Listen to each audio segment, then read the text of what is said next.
I'm AJ Bianco from Podcast PD, a part of the Education Podcast Network, just like the show you're listening to now. Shows in the network are individually owned, and opinions expressed may not reflect others. Find other interesting education podcasts at edupodcastnetwork.com.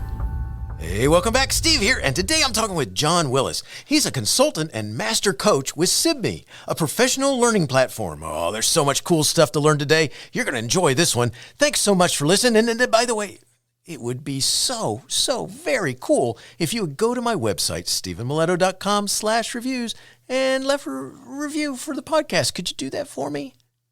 You're awesome. Thanks so much. Enjoy the show. Boone Titanium Rings, found on the web at boonrings.com, is an affiliate partner of Teaching, Learning, Leading K-12. And I'm also a customer. I have this really cool ring that's got these carved pistons and stars in it. I love it. They make rings of titanium that are carved, laser cut, and engraved, as well as they have inlays of many types of materials like meteorite, acrylic, wood, carbon fiber, and so many other types. They also have special collections that are incredible designs. One of the top sellers are the Gamer Rings, the Stealth Series, and the Black Zirconium. As a note, they also make earrings, pendants, cufflinks, and for you musicians, they make cool trumpet mouthpieces. Love it. Go to boonrings.com and at checkout use my code, capital T, capital L, capital K, number 12, and you'll get 10% off your purchase. So go check them out. I love my ring, and I know that you will love yours.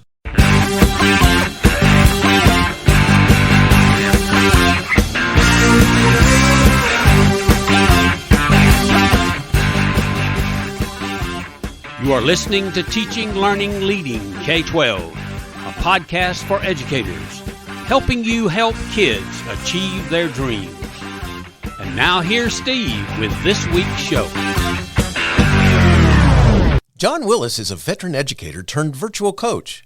He has been in the education industry for 27 years. John served as a high school teacher for 17 years before becoming a district coach, then coordinator. Now, John is a consultant and master coach for Sibme, a professional learning and coaching platform. As a learning and organizational development professional, John helps leaders and teams increase their ability to capture a more comprehensive view of what is happening in the organization and facilitate strategic interventions to move the organization forward. Through analysis of stakeholder competencies and context, as well as organizational culture and conditions, John takes an integrative and collaborative approach to partner with organizational leaders to build capacity throughout the system. A little about Sibme. Sibme was founded by teachers who understand learning and know that most employee training doesn't apply the basic principles of learning design. We were tired of sit-and-get workshops, irrelevant performance reviews, and outsiders that just told people what to do and left. That's why we've built Sibme's software to be people-focused and employee-powered. We believe training should happen from the ground up, not from the top down. Sibme's focus for service, training, consulting, and success teams is empowering you to drive your own success. John, thanks for joining me today, and welcome to the show. Say hi to everybody. Hey, Stephen, and hello, listeners. I'm so happy, honored to be on your podcast today. Well, glad to have you here, John, and I got to ask you this. You were a high school teacher for 17 years. What'd you like best about working with kids? I was in the classroom for several years. I taught 9th grade, 11th grade, and 12th grade.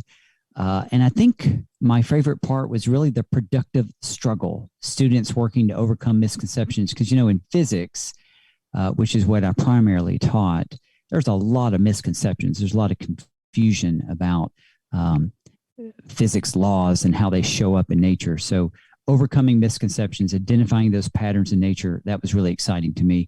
And also, I've had a deep affinity, I guess you could say, for collaboration of all kinds, me with my colleagues, but also with students. So I really loved when students worked together, and it never, I always continued to be surprised with their ability to embrace the collaborative learning process with each other. So those were some of the memories that I think about when I think back at those years of working with students.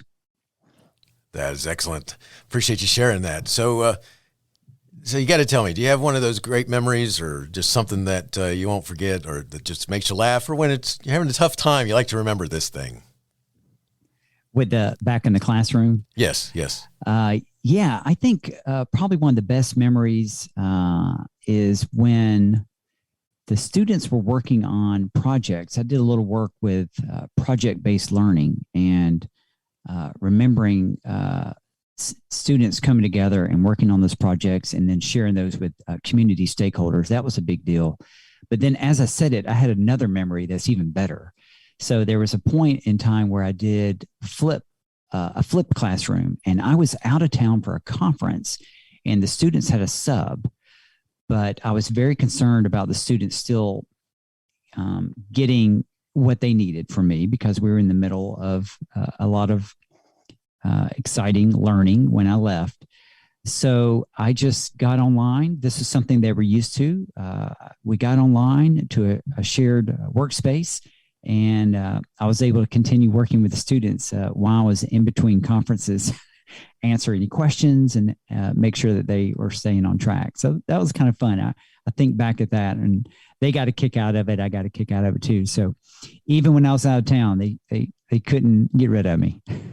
That's cool. That's very cool. It's on the go teacher here. I'm going to be here and you're going to be there, and we're going to work this and we're going to make it happen. I like that. That's it. Very cool. That's it. Nice. Beyond memory. bricks and mortar. That's an awesome memory right there. Yeah. All right. So we got to take a look at some highlights in your path in education to get you to where you are now as a coach. So can you do that for us? Yeah. So started out with a bachelor's in biology, not in education. So that meant I started out on a provisional. So I got my broad field certification in secondary science. That was way back in the day. I don't even know if they do it that way anymore, but I could teach biology, chemistry, or physics. And trust me, no one would want me to teach their children chemistry. So I never taught that. But that was a great way to get into first biology and later transition to physics, which was very exciting to me. I had a lot of passion for that subject.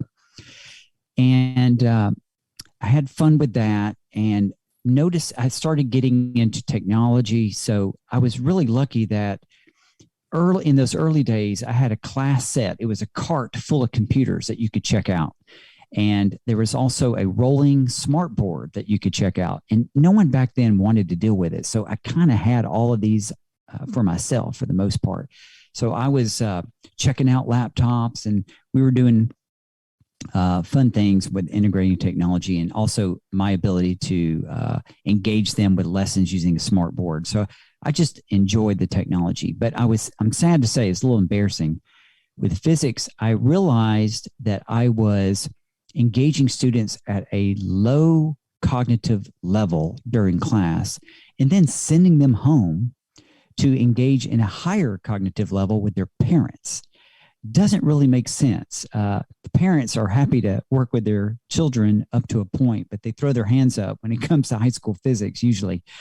So once it dawned on me, and I saw some of the work and research on flipped classrooms, I did it for myself and realized that, hey, I should send students home with a short video where they do the low cognitive load, where I'm introducing a topic. And then when they get to class, we'll dig in together, roll our sleeves up, and get into that high cognitive load. So did a lot of work with the flipped classroom. Later, I joined a STEM school where I helped establish a physics and engineering project-based learning class where students got both physics and engineering credit. And I was getting to a point where I was starting to share my experiences, as I just alluded to, during conferences, but also with my colleagues, and realized, you know what, I really like working with adults too. So after several years of working with students, I decided I'd pivot and work with adults. So I became a district instructional coach, K-12, learned a lot about what real pedagogy looks like at an elementary school compared to what a lot of us high school teachers were doing. So had a lot of fun with that. I helped to further develop and enrich what was known in our district as a coach endorsement program for teacher leaders and coaches that wanted to get that endorsement on their teacher certificate. Also played around with a side project called Live Connect, a term I came up with. We had what's known as a network camera. So you could plug this camera in the network and do some fancy things and get that work that camera no matter where you were in the district, as long as you had Wi-Fi access to the network. So I would bring a group of educators to a common location, and we'd gather around, and I'd have the LCD up with a teacher, or it might be a coach, somebody who's live, in the field doing their thing. And I could move the camera around, zoom in, zoom out.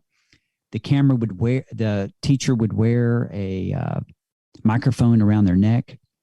So we had good audio, and that was a really exciting way to engage adult learners in finding exemplars or just having good collegial conversations about work in the field. So I did a little bit of that.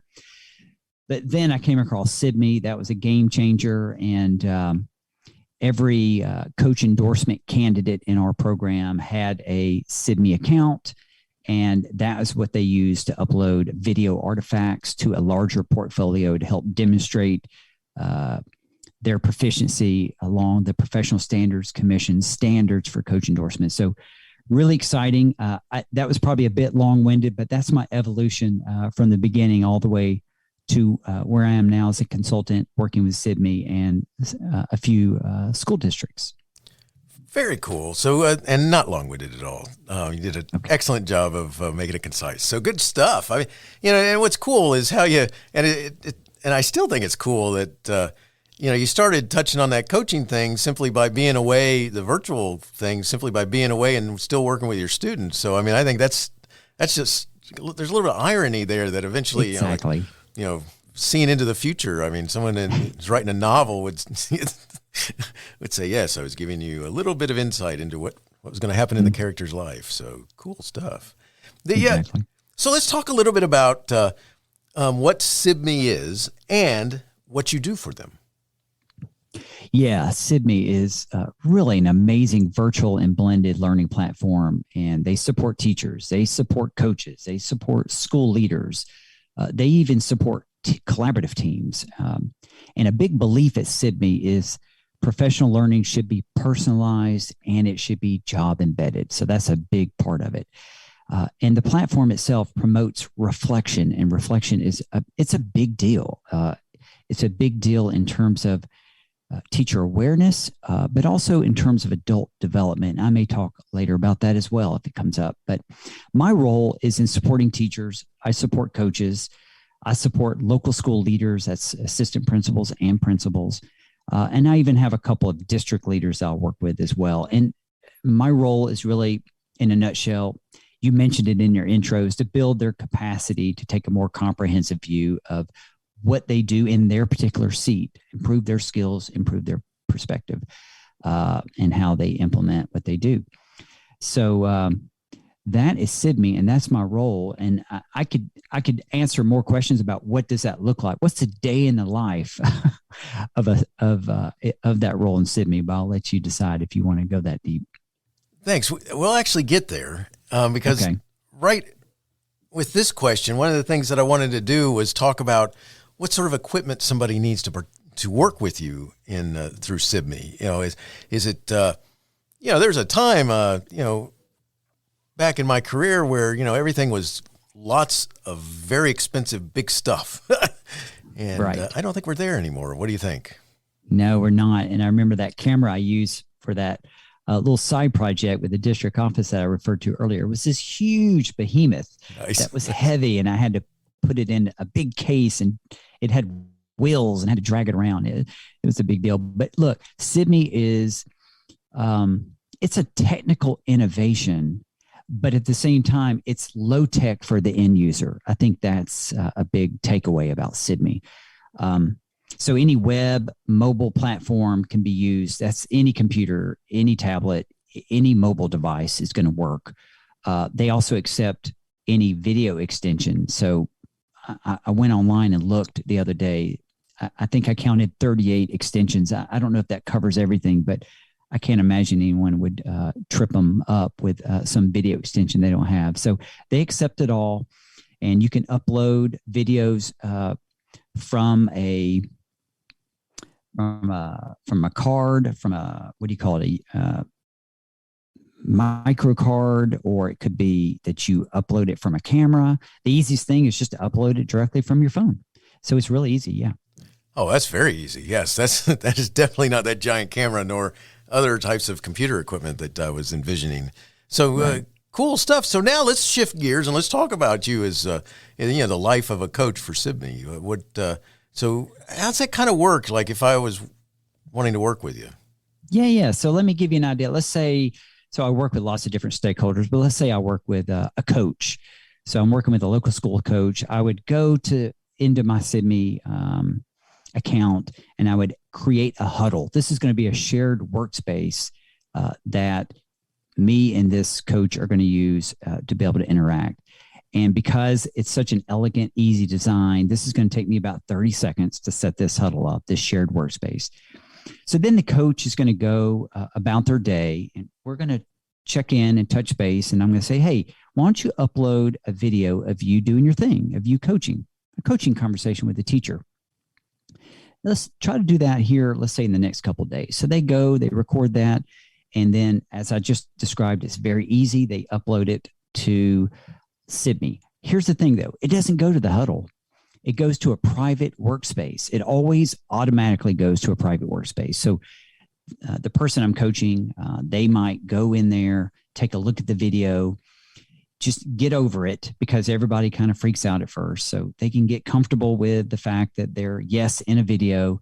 They could watch the video. They can edit, trim it down to a smaller digestible size that they want to share with me. Whenever they're ready, one click of the button and they can share it into this workspace, this huddle that we just talked about. So now I'll get a notification through email that says that a video has been shared with me. So now I know I can find the time and the space that's convenient for me to be able to sit down and watch this video and start this coaching process. So when I'm ready, I'll go in there and I'll push play and I'll start watching the video. And then I'll see a point where there may be something that I really want to celebrate that the teacher's doing, or there's also going to be a point where there's a growth opportunity. So I want to provide some feedback, right? Both positive feedback and growth-minded feedback. So whenever I'm ready, I'll just start typing in a comment box. As soon as I start typing, the video pauses. So I can type my comment and I can tag it. For example, bright spot, something positive, idea if I have an idea, question if I have a question, and I could even create my own tags. If the school uses a particular framework for coaching that's based on standards, that framework could be uploaded and I can click and align any comment I make to a particular standard in a framework as well. When I'm ready, I hit enter and it now goes to a comment section that is growing as I continue to add comments. And those are going to be color-coded by tags. They're going to have indication of where they are in the framework. And when I'm ready, when I'm done with all of it, one click and I'll publish all the comments at one time. And guess what? They'll get a notification email that'll let them know, hey, you have a video with some comments. So when they're ready, in their time and in a place of their choice, they can then go and they can watch their video of me, of them, and my feedback I've given them. So what would they do then? Well, they could, in those comment sections, they could reply to the feedback I've given. So sometimes I may ask a question. So they might want to answer that question. They might upload a document to provide context to something that would help me understand more about what they're doing. And the neat thing is that when they go to the comment, they can click on the comment and it goes directly to that location in the video. So notice the comments are annotated, time-stamped to the video. So each comment is queued up with the video so that there's no guesswork as to what exactly is this comment about. It's about that particular spot in the video where the comment is attached or connected. So they could reply, they could upload artifacts. We could have a whole dialogue through the platform itself. What I often like to do is I'll set a meeting, ask them to, watch their own video and review my feedback. And then we'll meet face to face or through Zoom like we're doing now. And we will talk about that feedback. It's an opportunity to reflect and get their thinking around what they're doing in the classroom, kind of increase that awareness and consider what they might do moving forward. We might set some goals, identify some strategies, that kind of thing. So I wanted to give you a few details, just to let you know, what does this platform look like and what does virtual coaching look like? The same thing could happen, not just one-on-one. It could be a team that's working together and looking at videos and having those conversations, those collegial conversations about their work. So that's a little sneak peek of what that looks like. I love that. This is cool. I mean, and so I got to go back to something you're talking about, which is what a cool thing that it goes back to the video clip where what you're talking about. I mean, exactly. That in itself is just tremendous, as opposed to writing comments about what happened in the class, or if you had a video, writing comments, but you have to go fast forward, rewind, or whatever to get there. And that's a little old school, I know, but in this digital age, but still at the same time, just to be able to take you back to that, I can only imagine that's powerful and time saving.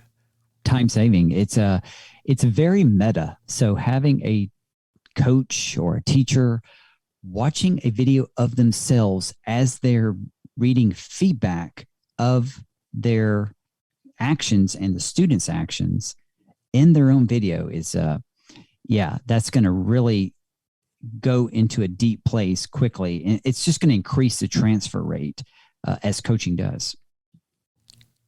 I like that. I like that a lot. So let's talk about, why should somebody use a platform like Sibme? Mm-hmm. Well, so it really builds a culture of continuous learning. It empowers teachers, it empowers coaches, it empowers teams to have those more frequent and authentic conversations. That might have been a better word to have used, when I said they're able to see feedback as they watch their own video. It's going to really help them reflect and then lead to a very authentic conversation about what's happening. They can also have those conversations about the challenges that they are facing as well as they're navigating this complex world of teaching and learning with humans, right? So virtual coaching builds on a participant's capacity to take, as I've said a couple of times, a more comprehensive view of their work. For me, this is a big deal because adult development, and some of the research I've done around adult development, or reading the research of others, that is it's about one's ability to increase their social, emotional, and intellectual capacity. And an important way to do that is through perspective, through awareness.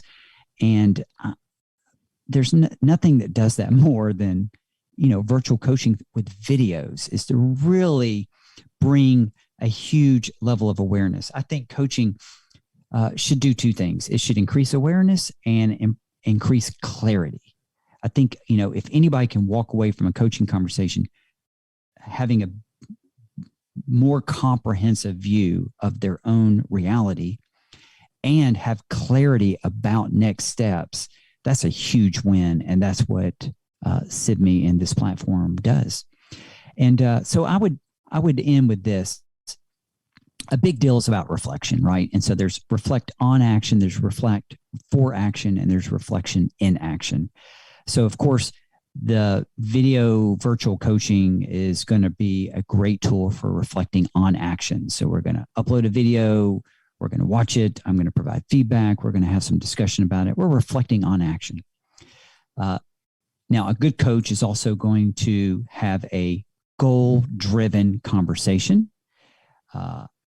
that's going to focus on the future and next steps. What strategy are you going to implement? What's that going to look like? What can we expect students to do? What would it look like for you? So now we're reflecting for action. So that's going to be, we think about the work of Donald Shun and the work he's done with reflection in action. he talks about these 3 levels. So if we can get teachers to reflect on action and reflect for action, so they're actually putting it into practice and implementing, then we've got huge transfer of the learning into the classroom where it matters. But now we're going to take it one step further, Stephen. How about reflecting in action? If I, as a coach, can build the capacity of a stakeholder, whether it's a teacher or a coach or an administrator, then they're going to more likely change their mindset and their awareness, so that when they are in the moment, they're reflecting. In other words, they're thinking about what they're doing while they're doing it.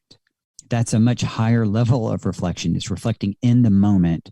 And that's the ultimate goal. That's going to change behavior. That's going to change the actions. And that's going to help make educators much more intentional about the student learning and the student outcomes that we're seeking.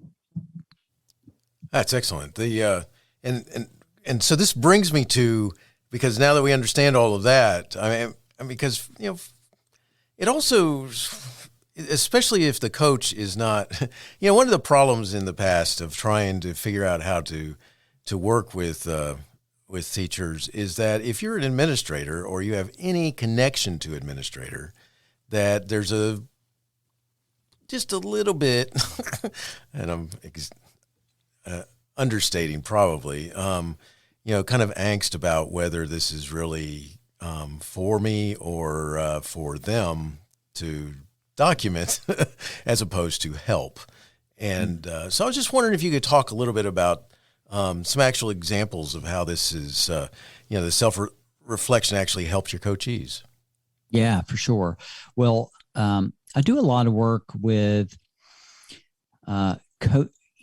there's a coach endorsement for teacher leaders, but this, anyone can get this, even administrators. So I have administrators going through a program that I support where the administrator can get their endorsement. I also work with a lot of administrators through Sibme's virtual coaching platform. But in any case, when working with administrators in particular, one dilemma I would say that they face, and I say sort of dilemma because it may be self-imposed, it's this idea of, am I an evaluator or am I a coach? Like, I need to have an evaluator hat. I need to have my coach hat. When do I put one on? When do I put the other on? So that's something that they have a lot of angst about, maybe even some fear and anxiety around that. So we do video debriefs. We examine this dilemma. And what I'm finding time and time again is that leaders find that this dilemma is more of an illusion, and that they do not have to figure out who they must show up as today, evaluator or coach, but rather take on a coaching mindset in their work. And that just changes the way that the leader communicates with teachers. So whether they're debriefing a class video, looking at exemplars with a teacher, co-planning, or reviewing their evaluations with them, in every conversation, it should have a certain texture to it. And I would call that a coaching texture, or just a way that you're communicating to help them, like I've said, increase their awareness and increase their clarity on next steps. So every conversation can be reflective and can be goal-oriented. It doesn't matter if you're formally serving as a coach or you're formally in an evaluation. You should be engaged in a coach-like conversation. So that is going to be one area. I'd say another area that's pretty common that I've seen is when I'm working with coaches, a lot of coaches became coaches because they were great teachers, right? They got results as a teacher. They didn't necessarily go through any special training to be a coach. So it stands to reason that anyone that gets recognized for doing great work in a classroom to work with other adults on how they are doing in their classroom, they're probably going to tell them, do what I did. So they're going to be advice givers to try to create little mini-me's to help them be more effective. And of course, adults don't learn that way. Their intention is always good, but when I can work with a coach and help them develop an awareness that they are directing the conversation, setting goals for the teacher, doing most of the talking, these are things that are going to push a teacher away. So when they see it, it doesn't take much for someone who cares about educators, cares about teachers, to make a quick pivot. Next thing you know, they're asking more questions and they're doing less talking. They're providing the teacher some autonomy in terms of, where would you like to go next? What's the lowest hanging fruit that we can pick right now that's going to really make a big impact in the next 3 weeks? That kind of thing. So just help administrators understand that they're having a coaching conversation every time they're speaking to a stakeholder, and just helping coaches see that they don't need to give answers. They just need to help build a teacher's capacity to have more awareness and more clarity. I think that just as powerful as anything right there. The whole thing that it's not really about giving answers. It's about assisting. So that's it. I think that's awesome. One of the things I've got to talk about here is that, in the last bunch of years, and we've also had this thing called COVID in the middle of it too, which is no little thing.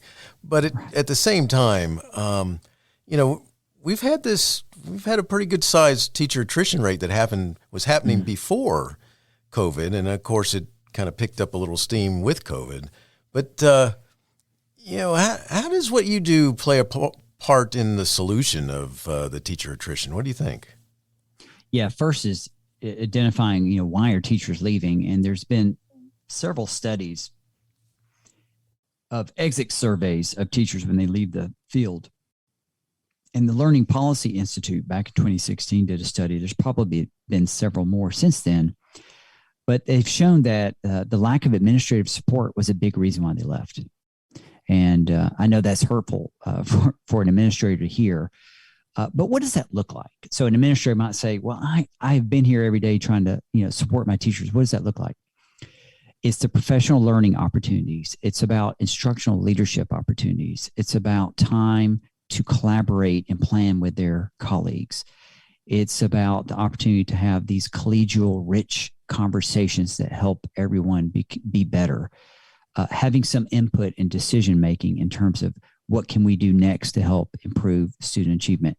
So for me, the virtual coaching platform, being job embedded as it is, really helps develop instructional leaders. It helps teams come together and engage in a professional learning community, a true professional learning community, where they build their skills both as a team and as individuals. They engage in these meaningful collegial conversations around the videos that they upload and what they're noticing with student work, and be empowered to make the decisions in order to move the work forward. It's complex. Change is complex. Students are complex because they're human beings. So what we did 5 years ago is not going to work now. What we did 6 months ago may not work with this particular group of students today. So I've heard Steve Barkley say, we need to develop a hypothesis. So having a professional learning community around in a virtual platform, developing a hypothesis about what should we try next to help move these students. And that is something that administrators could do, and they could do easily using a platform like this. And then one other thing is there's, equity is a big deal in education right now. And we know that there's some inequities. There's been research with the Economic Policy Institute as well as the New Teacher Center, both in 2019, one showing that high poverty schools had most of the new teachers. There's also another study that showed that there was an inequitable distribution of new teachers with Black and Latinx students. So look, every student deserves a great teacher, and every great teacher deserves every teacher deserves a great professional learning and professional development opportunity. And that's something that Sibme and virtual coaching offers. Very nice. Very nice. it's rough because teaching is hard, and having that support is important because there's so many different aspects of it that can be frustrating if you don't have that ability to have someone give you feedback that's not meant to that's actually meant to help you see what you're doing. Has got to be important, as well as just having that being able to have those coaches to talk with you about what's going on and so forth is huge, because too often, just as a note, I'm not all super far back, but there was electricity and there were powered cars, and but it but I was, my first teaching assignment, I was like, here are the keys, here's the books, and good luck, and I'm not far off from the truth, because it's literally like, here's your classroom and here's your stuff, and we'll see at some point. Yep. And that's similar to mine as well. That type of thing is one of those things that, even though I was all excited and ready to teach and all that, if you're not ready to deal with the different types of personalities that you have in that classroom, and the many different aspects that you're trying to help them achieve their dreams and their goals, and it's difficult, and you can find that you're needing to find some place to just kind of find a corner to cry in, type thing. And I don't say that being funny. I say that being serious. It's whether it's crying or whether it's going outside and yelling at the sky. So having that support to help you get through that is so important. Well, Stephen, I'd like to add also, you mentioned teachers are working hard. And of course, as you know, you were an administrator. Being an administrator is really hard. In fact, there's been a lot of studies on just administrators and school principals, and it's not a very sustainable job, but they care about what they do and they want to help teachers. So what I want the listeners to recognize is that, really, from my experience and the experience of my colleagues at Sibme and other consultants, 3 to 6 meetings, just 20 minutes each, can get results. So when you have a focused, small, targeted, relevant, high leverage strategy that supports a teacher's goals, it does not take long to get a little movement on that small goal and then make it an iterative process. And so within a short time, teachers are getting a lot of, there's impact and positive results that's building their efficacy and starting to change the culture in the school. That's excellent, especially to have that impact that quickly. Because just as a note, as a principal, there were times when I discovered that, and thanks to a friend who drove the golf cart around the campus, who reached out to me and said, if ever you need a timeout, I don't have to talk to you. I just call me on the radio and I'll come pick you up and take you for a drive, and then I'll take you back when you're ready to go back. And, it's funny. That worked tremendously because I discovered that I really needed a timeout. Sometimes I told people, I said, if you see me in the golf cart, I'm not having fun. I'm just, I've removed myself from the room because I'm snipping at people. And, getting back to your point, I think that, being able to show an impact like that in a shorter period of time is powerful in both worlds. So good stuff. One of the things I've heard that you've talked about is cultivating psychological safety.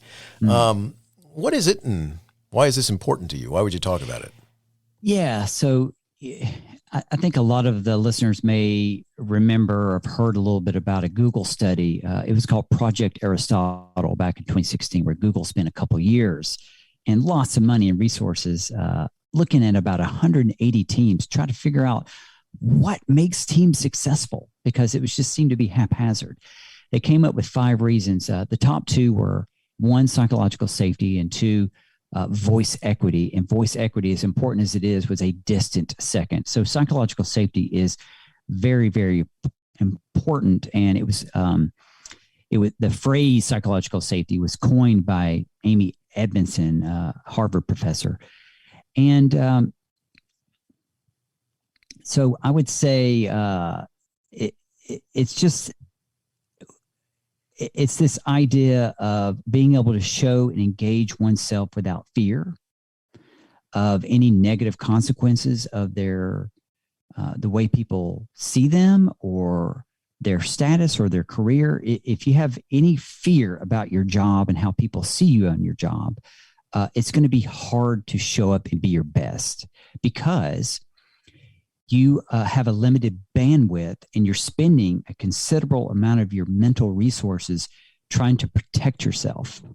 So psychological safety is very important, if for no other reason, just to relax people so that they can actually make a valuable contribution and change the trajectory of student achievement. So I mentioned a couple people there. One is Dr. Tim Clark and some of his more recent work on psychological safety that for me has really made this idea very salient for leaders.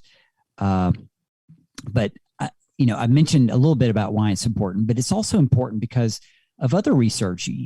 I think we've all heard of John Hattie and his meta-analysis, his synthesis of meta-analyses, and this idea of collective teacher efficacy as being one of the biggest, if not the biggest, influencer of student achievement. So that's the idea that if we believe we can make a difference, we will actually make a difference in the lives and the performance of students in the classroom. But collective teacher efficacy involves adults coming together and collaborating. And collaborating requires sharing, having conversations, and having collegial conversations as opposed to congenial. So collegial is going to be those tough conversations with productive struggle so that we can work through this difficulty that we call teaching and learning. So there's no better way to help a team be able to do that than to cultivate psychological safety. And I like the way Tim Clark puts it. There's 4 levels of psychological safety. The first and most important being inclusion safety, making sure that everyone on a team, everyone on a staff, every stakeholder, whatever team they happen to be on, they feel included. They are a part of that team. Then there's learner safety. They feel safe to learn, safe to fail, safe to grow. And then once they've learned, then the third level is safety to contribute. They want to have their ideas. They want to share their ideas with their team. They want to make a valuable contribution. And then finally, the highest level, which requires the greatest amount of psychological safety, is challenger safety. So the ability to challenge the status quo, not as a disruptor in a negative way, but rather as a disruptor in a positive way. So what we are doing now is not getting it. So we need to make some innovative changes in the way that we're meeting or working or the ideas that we're implementing. So it's good to have colleagues come together and have these tough conversations. So for me, psychological safety is number one. Very cool. I love it. Because from all aspects, as a note, I mean, as a former high school principal, you wanted to be allowed to have that sort of safety where if you're going to push forward and try and change the environment or something like this, that the people who've asked you to do that understand what that means. So you have that you're not on that branch with somebody sawing behind you, that type of thing. For the classroom teacher, if you're in that principal's school, you want the principal to understand that support the idea of you trying to figure out how to get the kids engaged and excited about what they're doing, and which that means that takes, you got to have that feeling that you're okay doing that too, that someone's not going to come along and say, that's very nice, but does it follow this 15-page guideline of how I expect you to do your class? And then there's the psychological safety of the student themselves. Am I going to get chewed out because I found a different way to do this math problem or something, or history or whatever. So, it fits in all those different categories. Absolutely. Yeah. Very important for students and in the classroom as well. Yeah. So much so. So I got to ask you, I mean, how does a school or school system or teacher get started using Sibme? Is this something that an individual does, or is it something that a school system or an individual school have to start with? Yeah, usually the administrator, at the local school level, schools will do it on their own. Some districts will take on an initiative and engage and involve local schools. So it can happen at different levels. But I would say anyone who's interested to get more information about it, one way to do it is you just go to Sibme.com and you can do a free demo for 30 days. So you and your team can get in there and just say, what is this all about? So then if you are reaching out to someone who's an influencer or someone who's making the decisions about how to spend money, you could communicate effectively, what this is actually, what it can do for them and their team. The other is to book a demonstration. And so they'll jump on a call with you and just go through some of the bells and whistles to really help you understand what this would look like in your context with the goals that you have for you and your teachers or your school.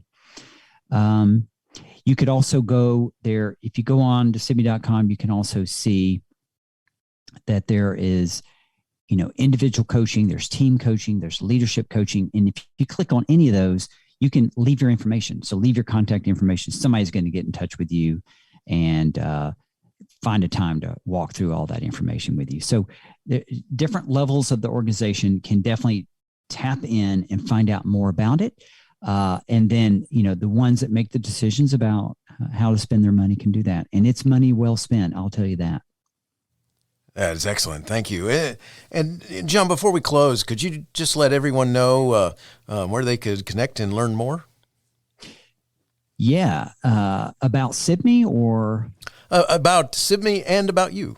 Oh, okay. Yeah. So please go to Sibme.com, and that's where you can find information about Sibme. Again, you can get that free demo. You can find out, leave your contact information. Somebody will reach out. If you're interested in reaching out to me, and I'll be happy to talk to you about Sibme, and I'm also a consultant and be happy to work with you. You can go to johnwilliscoaching.com. And if I can, I'm going to say, Stephen, you're the man when it comes to podcasts. You've got, you've been in the game for quite a while. You got a lot of episodes. So I'm sticking my toe in the water. So this fall, I'm going to release my podcast called The Teaming Edge. And this is a podcast that's focused on education leaders and the actions they take to support team and school performance. So I've interviewed folks like Dr. Jenny Donahue, Dr. Jane Kesey, Steve Barkley, several others. So I'm excited to release that. So look for that, theteamingedge.com, johnwilliscoaching.com. You can get more information about that. Awesome. And good luck with all of that. The podcast world is welcoming you. So thank you. I appreciate that, Stephen.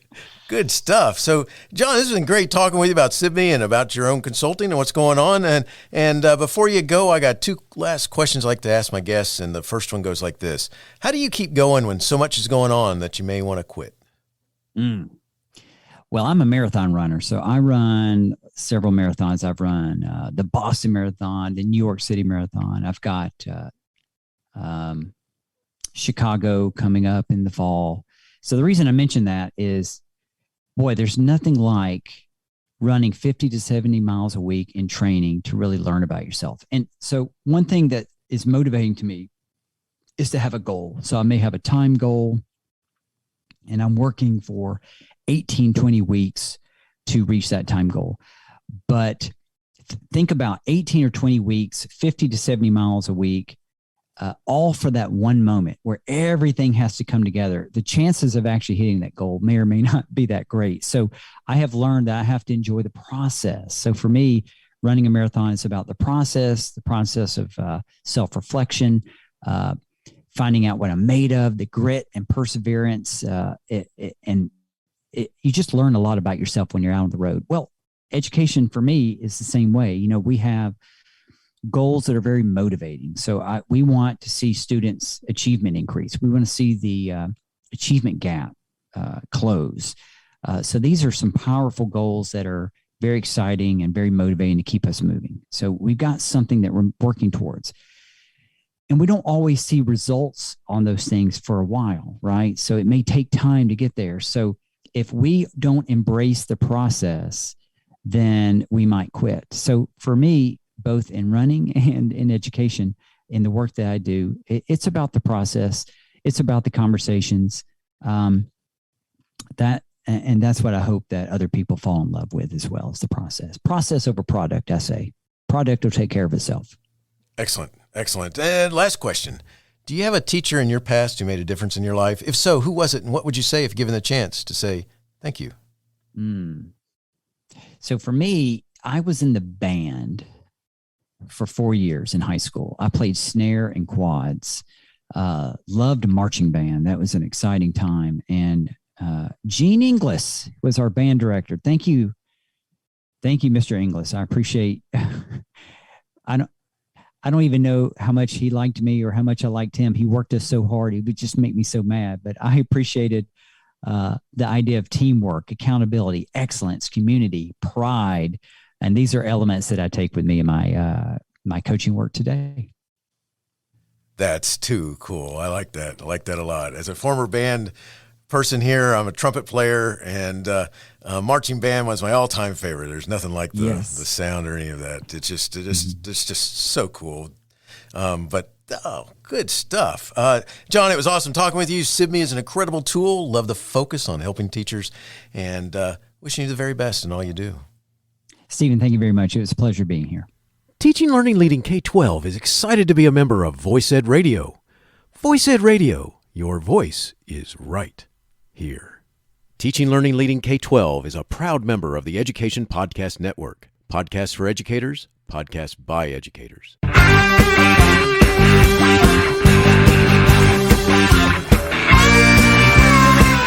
The opinions expressed on Teaching Learning Leading K-12 are those of the guests and host. Teaching Learning Leading K-12 is intended to share ideas, advice, and suggestions for classroom teachers and school administrators. Teaching Learning Leading K-12 is produced for educational purposes. Thanks for listening, and I hope you'll share it with your friends.